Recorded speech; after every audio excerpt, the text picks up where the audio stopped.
Assalamualaikum warahmatullahi wabarakatuh. Sahabat sehat, selamat bertemu lagi dengan Rumah Akreditasi. Rumah Akreditasi adalah rumah tempat kita belajar, bertanya, dan berdiskusi masalah akreditasi. Topik kali ini kita akan memberikan tutorial tentang PPI ya, yaitu penyuntikan yang aman ya, bersama Dr. Yanto, Surveyor FKTB. Ada beberapa pengertian yang perlu Anda ketahui agar dapat memberikan penyuntikan yang aman. Yang pertama, yang dikatakan penyuntikan yang aman adalah penyuntikan yang dilakukan sesuai dengan prinsip-prinsip penyuntikan yang benar, yaitu mulai dari persiapan pada saat penyuntikan hingga penanganan ya alat-alat bekas pakai. Jadi semuanya itu harus dilakukan dengan benar, mulai dari persiapan, penyuntikan sampai penanganan alat-alat bekas pakai, agar pasien dan petugas itu terhindar dari risiko cedera dan infeksi. Itu yang dimaksud dengan penyuntikan yang aman. Kemudian pengertian berikutnya lagi adalah teknik aseptik ya. Yang dimaksud aseptik adalah penanganan secara steril ya terhadap obat-obatan ya, jarum atau sepet, vial, ya ampul, mulai dari penyimpanan, persiapan sampai penyuntikan. Jadi semua itu harus dilakukan secara steril. Itu yang dimaksud dengan teknik aseptik ya. Jadi sekali lagi, yang dinamakan dengan teknik aseptik adalah memperlakukan alat-alat yang digunakan untuk penyuntikan secara steril.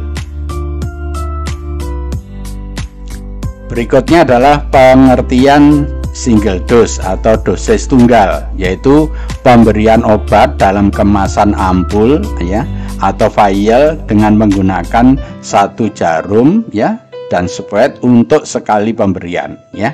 Jadi satu vial ini digunakan untuk satu kali pemberian. Itu yang dimaksud dengan single dose atau dosis tunggal ya.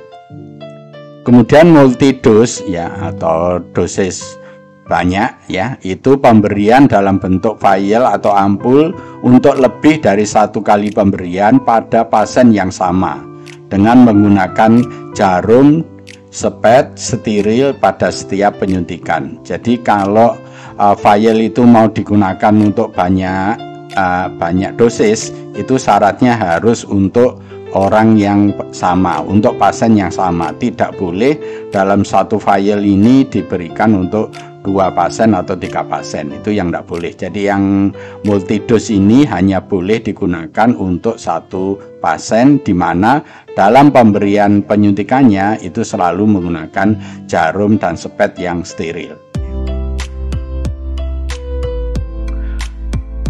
Kemudian tujuan dari penyuntikan yang aman apa? Adalah mencegah cedera dan penyebaran ya infeksi pada pasien maupun petugas. Jadi dengan dilakukan penyuntikan yang aman, itu baik pasiennya maupun petugasnya itu terbebas dari infeksi. Kemudian yang kedua adalah menurunkan atau meminimalkan angka kejadian infeksi atau lokal maupun sistemik ya. Jadi dengan melakukan penyuntikan yang aman itu diharapkan kejadian infeksi baik yang lokal maupun yang sistemik itu akan minimal atau menurun ya. Syukur bisa 0 ya. Prinsip penyuntikan yang benar ya, prinsip penyuntikan yang aman ya. Yang pertama, penyuntikan yang aman itu dilakukan dengan prinsip ya, satu sepet ya, satu jenis obat dan satu prosedur. Jadi untuk memberikan penyuntikan yang aman itu harus dilakukan sepetnya satu ya, obatnya hanya satu ya, satu macam, kemudian prosedurnya itu satu. Jadi diingat-ingat, Untuk melaksanakan penyuntikan yang aman, 1 spet, 1 jenis obat, dan 1 prosedur.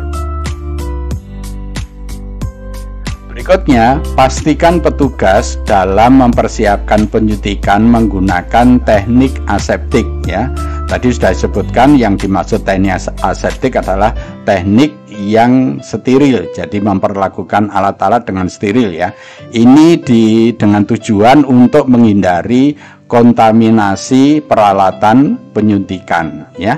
Jadi agar alat-alat yang digunakan itu tidak tercemar, itu harus dilakukan secara aseptik ya, agar ini tidak membawa kuman pada saat disuntikan ya. Nah, persiapannya bagaimana ya, kita lihat pada slide berikutnya.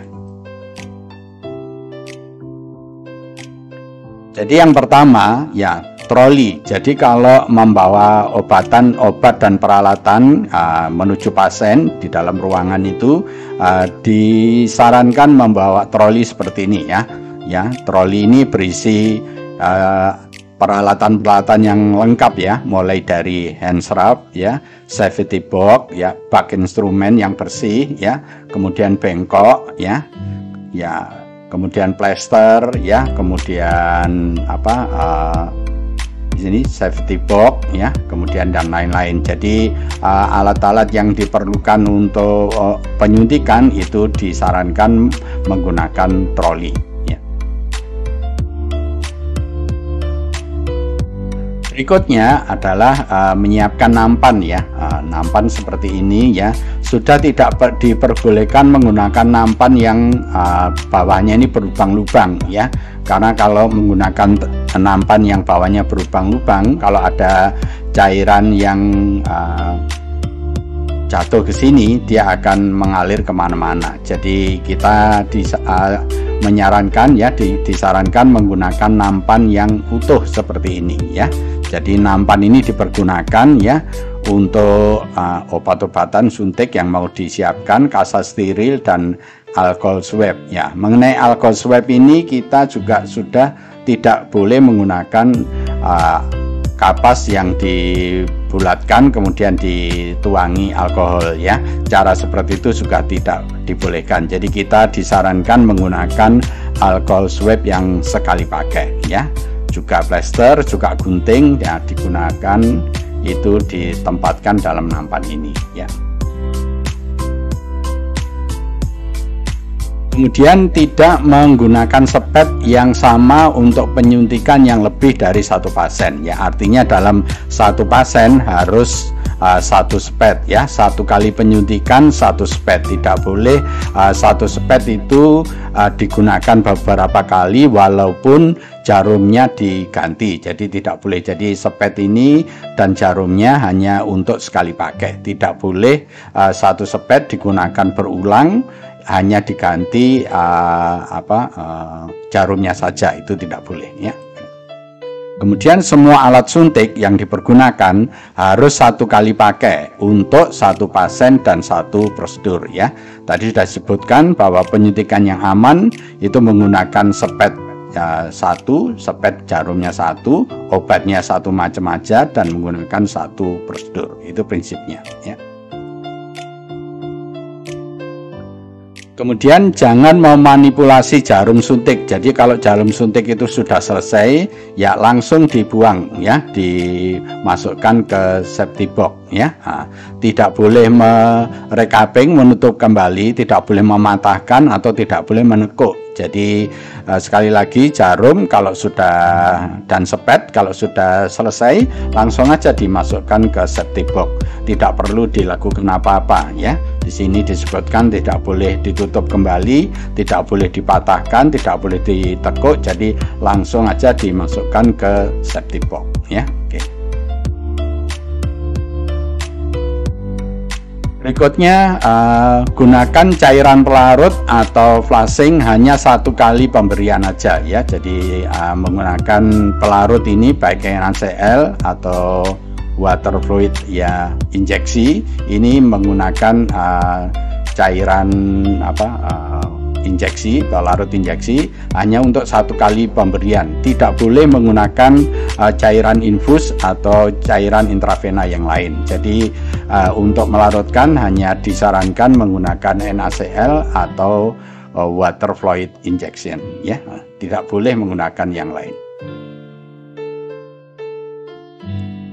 Kemudian tidak memberikan obat single dose ya, kepada lebih dari 1 pasien atau mencampur obat-obat sisa dari vial atau ampul untuk pemberian berikutnya. Jadi maksudnya obat-obat yang 1 vial ini harus diberikan 1 kali pemberian. Jika ada sisanya ini tidak boleh terus diambil terus dikumpulkan lagi terus nanti diberikan pada berikutnya, tidak boleh. Jadi kalau ini diambil katakanlah sebagian ada sisanya, sisanya itu harus dibuang, tidak boleh digunakan lagi. Dan tidak boleh menggunakan single dose ini, 1 vial ini dibagi 2, 1 untuk pasien A, 1 untuk pasien B, tidak boleh ya.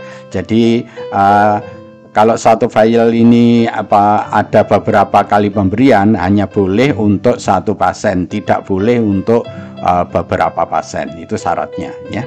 Tapi disarankan pemberian obat itu single dose, jadi menggunakan dosis 1 kali aja. Jadi makanya vial itu ada ukurannya bermacam-macam, jadi digunakan sesuai kebutuhan. Jadi misalnya kalau penyuntikannya sekali suntik itu 500 mg ya diambilkan dari vial yang 500 mg, tidak yang 1000 ya miligram. Berikutnya, jangan menyimpan botol yang multidose di area perawatan pasien langsung ya. Jadi maksudnya sisa-sisa obat atau obat-obat yang belum dipakai itu tidak boleh ditempatkan di dekat pasien, misalnya di mejanya pasien ya, atau di dekatnya tempat tidurnya yang mudah dijangkau pasien ya, itu tidak boleh karena khawatir obat itu nanti dipegang-pegang menjadi terkontaminasi atau salah penggunaan. Jadi sekali lagi obat-obat itu tidak boleh ditaruh di dekatnya pasien. Jadi harus diletakkan di tempat tersendiri di ruangannya para medisnya ya. Oke. Ya. Gunakan sarung tangan yang bersih ya jika akan berisiko terpapar darah. Jadi pada penyuntikan yang aman ya, penggunaan sarung tangan ini hanya disarankan jika kita akan terpapar oleh darah. Jika tidak akan terpapar oleh darah, kita tidak disarankan memakai handscoon, tapi cukup melakukan kebersihan tangan. Jadi pembagiannya kira-kira untuk injeksi yang tidak mengeluarkan darah seperti IM ya, SC ya, IC ya, itu kan tidak mengeluarkan darah, itu cukup melakukan kebersihan tangan atau dilakukan hand swab ya. Tetapi jika melakukan penyuntikan secara IV yang ada kemungkinan darah itu keluar ya, sehingga bisa mengenai tangan kita, maka kita baru disarankan menggunakan handscoon. Tapi handscoon ini syaratnya harus 1 kali pakai, artinya 1 handscoon untuk 1 pasien ya. Kemudian sarananya, untuk terlaksananya penyuntikan yang aman diperlukan tempat penyediaan alat atau bahan seperti troli, bak instrumen, alkohol swab. Jadi tidak boleh membawa obat itu ke pasien itu dengan dipegangi tangan langsung gitu ya. Jadi harus dimasukkan ke dalam bak instrumen seperti ini ya. Jadi dibawa ke bak instrumen ini, kemudian ditaruh di mejanya, baru dilakukan penyuntikan ya. Jadi sarana penyuntikan itu kalau banyak menggunakan troli, tetapi kalau hanya 1 atau 2 pasien bisa menggunakan bak instrumen seperti ini ya. Tidak boleh dipegang sama tangan terus baru berjalan menuju ke tempat pasiennya ya. Prinsip pemberian obat jangan lupa ya, ada 7 prinsip ya. Yang pertama adalah benar obatnya ya, kemudian benar dosisnya, kemudian benar pasiennya, kemudian benar waktunya, kemudian benar rutenya, kemudian benar dokumentasinya, dan benar penanganan limbah. Jangan lupa ya. Jadi Bapak Ibu untuk memberikan penyuntikan yang aman harus mengetahui tentang 7 prinsip pemberian obat ya. Tentang ini kita sudah membuatkan videonya, jadi Bapak Ibu bisa melihat di video yang lain tentang prinsip pemberian obat ini. Ini akan dijelaskan 7 prinsip ini satu persatu secara detail ya, ada di video yang lain. Jadi sekali lagi 7 prinsip ini harus dilakukan pada saat memberikan obat. Menurut WHO ya, penyuntikan menurut WHO yang aman itu ya, itu di sini disebutkan ya, harus menggunakan 1 jarum ya, 1 sepet, dan menggunakan 1 waktu, jadi sekali pakai. Jadi 1 jarum, 1 sepet ya, sekali pakai ya, itu diharapkan tidak ada infeksi, 0 infeksi. Jadi urutannya, step-stepnya menurut WHO ya. Yang pertama adalah membersihkan ruangannya, tempat kerjanya, kemudian melakukan hand hygiene ya, kebersihan tangan ya, kemudian menggunakan jarum dan sepet yang steril ya, tidak boleh menggunakan ulang, kemudian menggunakan obat yang steril juga, kemudian dilakukan desinfektan ya untuk kulit yang mau kita berikan penyuntikan ya, kemudian menggunakan bahan-bahan yang tajam ya, jadi alat-alat yang tajam itu harus diperlakukan dengan baik ya setelahnya, dan harus memperlakukan limbah secara baik. Jadi harus memperlakukan alat-alat yang tajam itu untuk dimasukkan dalam safety box ya. Jadi ini adalah 7 prinsip penyuntikan ya menurut WHO. Ini supaya Bapak Ibu bisa tahu dan membandingkan dengan apa yang kita lakukan, sebaiknya mengikuti ini ya.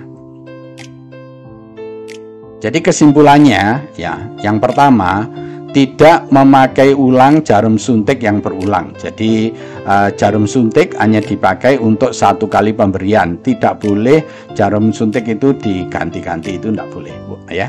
1 jarum, 1 sepet untuk 1 pasien ya.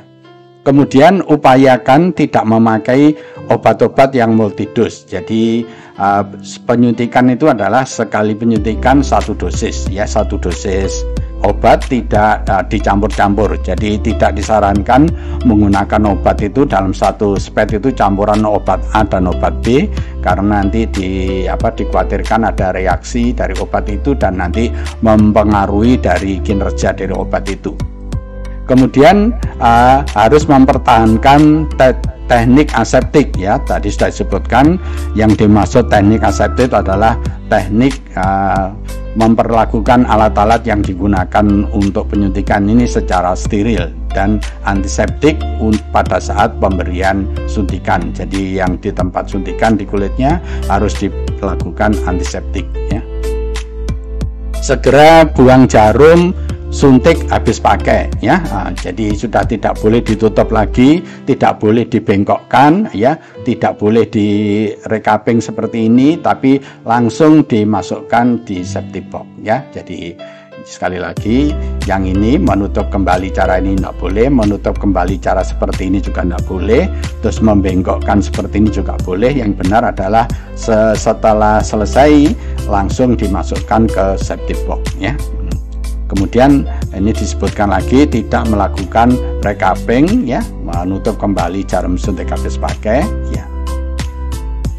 Terima kasih telah menonton video ini. Jika video ini Bapak Ibu anggap baik, jangan lupa beri kami like ya.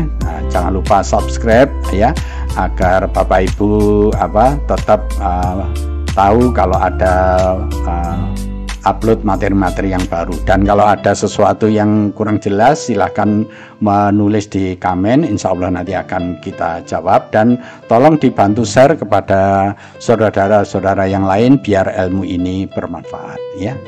Lebih kurangnya saya mohon maaf. Nah, kita akhiri tutorial ya kali ini dengan membaca hamdalah. Alhamdulillahirabbil alamin. Wassalamualaikum warahmatullahi wabarakatuh.